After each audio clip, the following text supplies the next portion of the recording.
Good morning, people. My name is Sharice Ross, and I want to talk to you about the purity culture. And the purity culture was a big movement.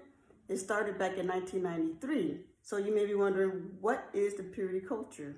Well, it was something that many evangelical Christians and some secular people felt the need to start because back in 1993, AIDS and teen pregnancy was on the rise. These two things, it was on the rise in the United States. So many adults decided, let's try to slow down the spread of AIDS, and we need to slow down all this teen pregnancy that's happening in the United States. So there was a youth group leader. His name was Richard Ross, and he was living in Tennessee. And so he started True Love Waits. He started that in Nashville, Tennessee. He had 53 students, and he told his 53 students, hey, you teenagers, you guys need to save sex for marriage. And I want you guys to make a pledge, make a purity pledge that you will save sex for marriage. And he did this whole big conference about it. So he had a conference, he invited other youth group leaders to be a part of it. And he told these other youth group leaders, hey, look what I'm doing. Now, do you want your youth group to do this too? What you need to do is go back to your church and get on board and tell these other teenagers they need to save sex for marriage. And so that's what they did. And so this is being taught in many churches across from the United States, from the West Coast to the East Coast, everywhere, in all the states of the United States. They were being taught that, hey, you need to save sex for marriage. Now, the problem was there was a big hyper focus on not having sex until you're married. And then some people started giving teenagers the purity ring. And they told the teenagers, hey, you need to wear this ring. And when you look at this ring, it's supposed to be a reminder that you're not supposed to have sex until you're married. Now, here's the problem. When you give a teenager a purity ring and tell them not to have sex, what's the teenager going to think about? The teenager is going to think about sex even more because you gave them a ring that symbolized don't have sex. So that was one of the major problems. So in July of 1994, I saw this on the news. There was a group of young Christian kids and teenagers and some young adults who went to Washington, D.C. to stand on the National Mall in Washington, D.C. and publicly show that they have decided to save sex for marriage. So they signed these purity pledges, and it was just a really big deal. I saw it on TV. I was 10 years old when this happened. I was a 10-year-old kid, and the Christian adults around me, they said, oh, that's a good idea. And I was a kid, and I thought, okay, I guess that's a good idea. You know, I was going along with the flow. I was only 10 years old. I was born into a Christian household, and we got caught up in the purity movement also. So this led to purity conferences in churches. There were purity conventions. There were purity classes, purity rallies, purity pledge, purity rings. There were songs about purity. And there's this one song I really like by Out of Eden. And they sang a song called My Body is the Lord's Temple. Don't mess with me, God's property. And that was a song based on purity. But there were some other silly songs about purity that came out, and it was about, hey, don't use the condom. The condom's not safe. Just be abstinence.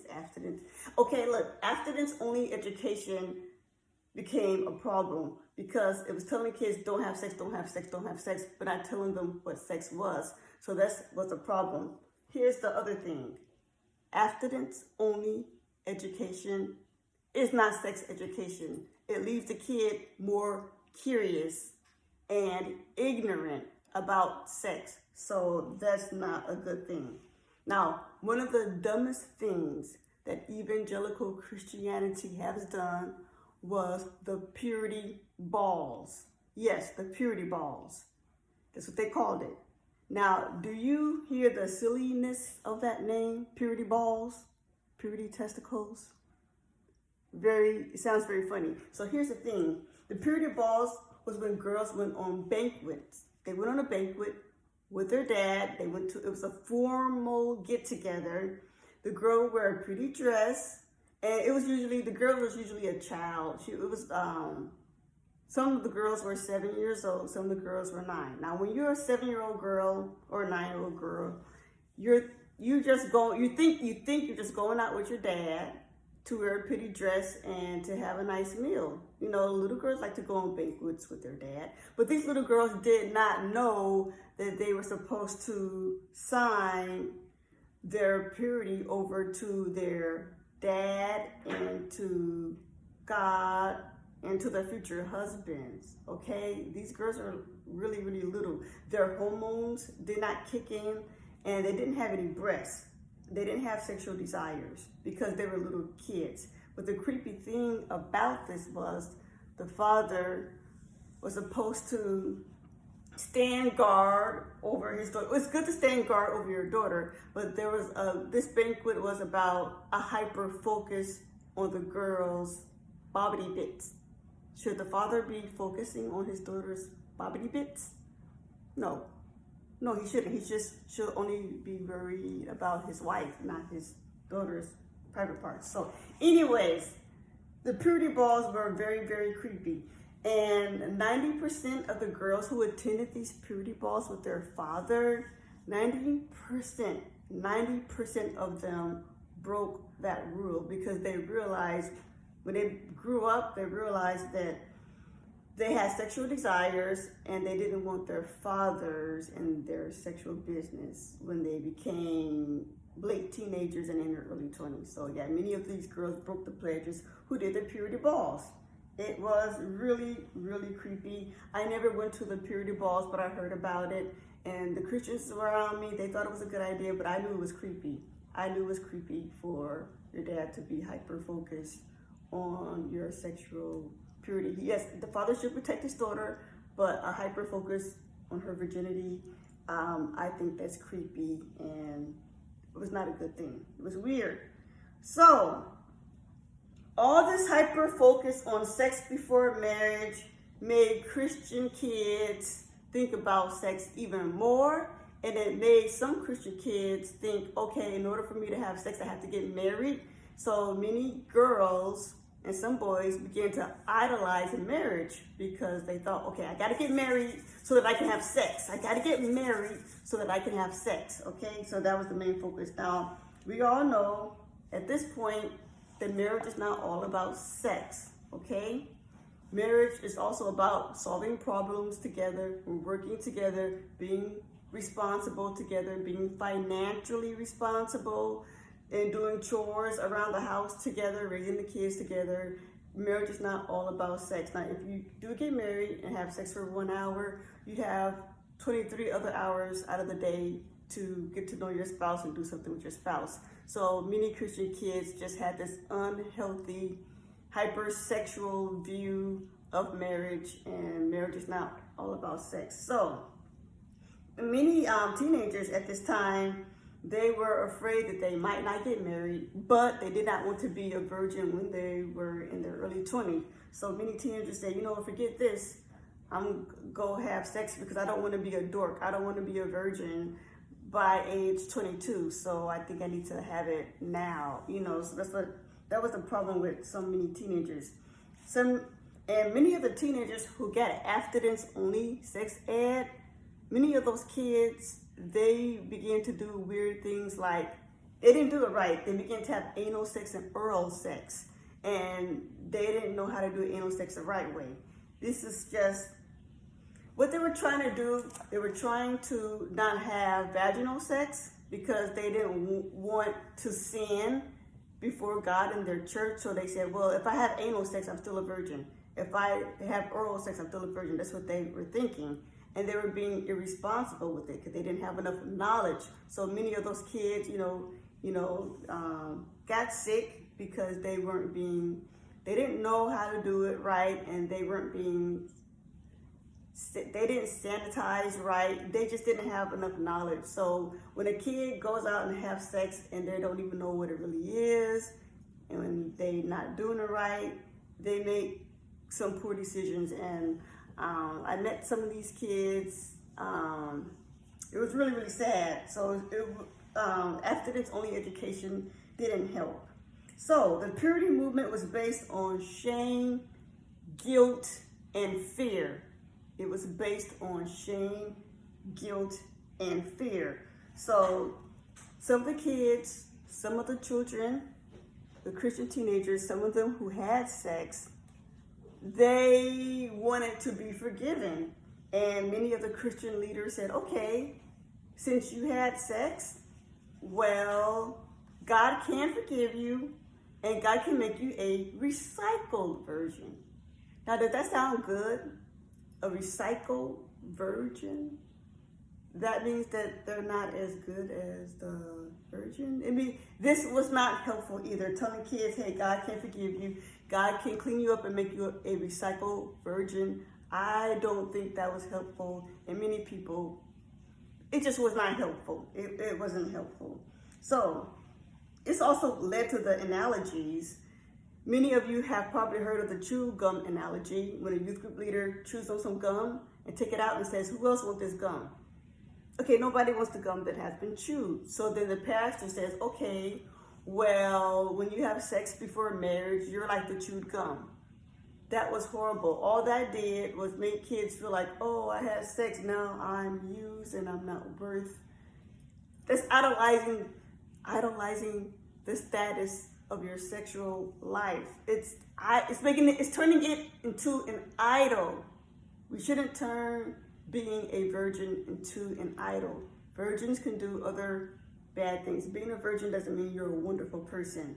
Virgins have killed other people before. So if a virgin killed another person, you're not going to be impressed with them being a virgin. No. Some people who are virgins did drugs. They're shooting up. Well, that's not pure. Just because you're a virgin doesn't mean you're pure. You're probably doing something else wrong. So it was wrong for the church to idolize virgins. And yes, someone else imposed their views on sex on me. It was imposed on me. Yes, I am the legacy of the purity movement. It really took off speed when I was 13 years old. And yes, I did remain a virgin until marriage. Now, it's nothing to brag about.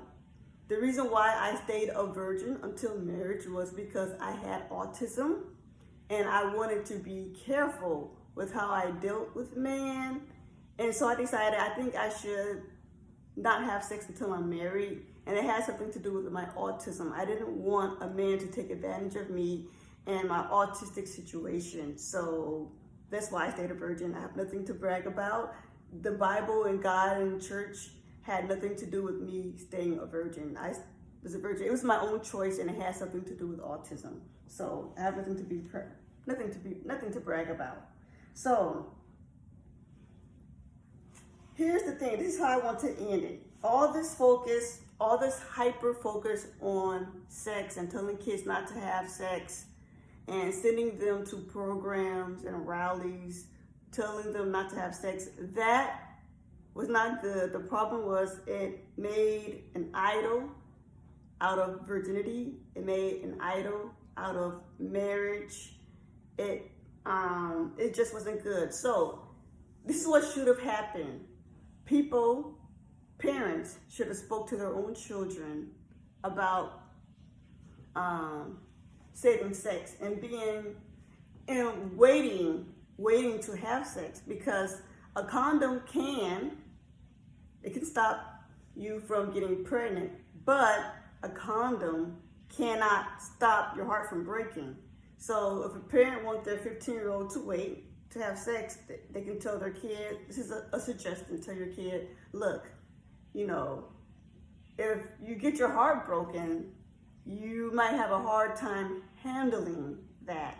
So you might want to wait until you are more mentally mature to handle the risk of dating and being intimate, But the bottom line is parents should talk to their kids about safe sex and being mature enough to handle that, and not just send these teenagers to church programs, because the church program leaders they are not related to your children. They might not care about your children like you do. So I suggest parents, talk to your own children. Tell your teenagers that you love them. Tell your teenagers that you think it's a good idea to wait until they are more emotionally mature to handle these intimate relationships. So that's what I want to tell you today. All right, so I have had you long enough. Thank you for watching this video and listening to what I have to say. I'm going to do a part 2, and I can't wait to see you again. Goodbye, and thank you very much.